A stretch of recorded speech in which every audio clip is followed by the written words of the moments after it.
Je comprends par là que dans Matthieu chapitre 2 verset 11, si les mages sont venus adorer Jésus, au-delà de leur adoration, moi je vois des meilleurs artistes de ce temps.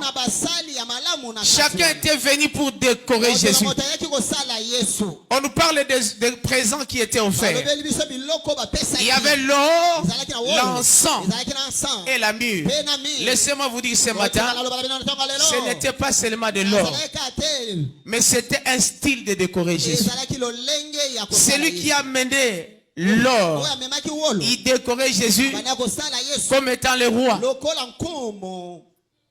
comme étant Dieu. La divinité est représentée par l'or.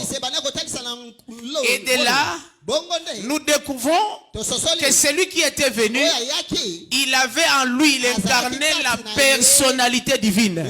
Suivez-moi très bien à cet endroit, parce que je veux préciser les choses et comprendre quel est notre apport dans le corps de Christ.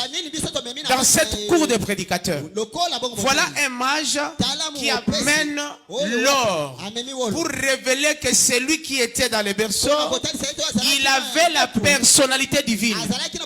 Jésus-Christ est Dieu. L'autre va nous sortir l'encens. L'encens, c'est l'apanage du sacrificateur. Et qui dit sacrificateur, dit un humain. Hébreux 5 nous dit, tout sacrificateur est pris du millier des hommes. Le sacrificateur est un humain.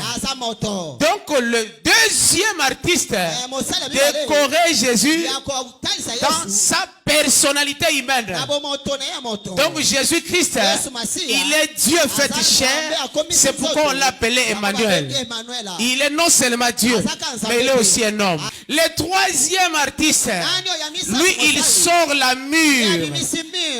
Vous savez le parfum, Jésus a dit à ses disciples, lors de Marie de Béthanie, quand il a déversé le parfum sur son corps, il dit, il a pensé à ma sépulture. La myrrhe symbolise la mort et la résurrection de Christ. Qui dit mort, résurrection, c'est une dimension angélique. Christ a dit dans Matthieu 22:30, à la résurrection, vous serez comme des anges. Or, c'est lui le premier à ressusciter. Donc, c'est lui le premier ange. Avant que nous devenions des anges un jour, lui, il est déjà ressuscité.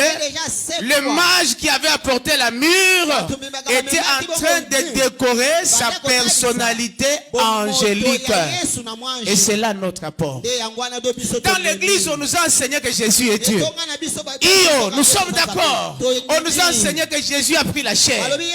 Nous sommes d'accord. Mais on a oublié une troisième dimension de sa personnalité. Jésus est un ange.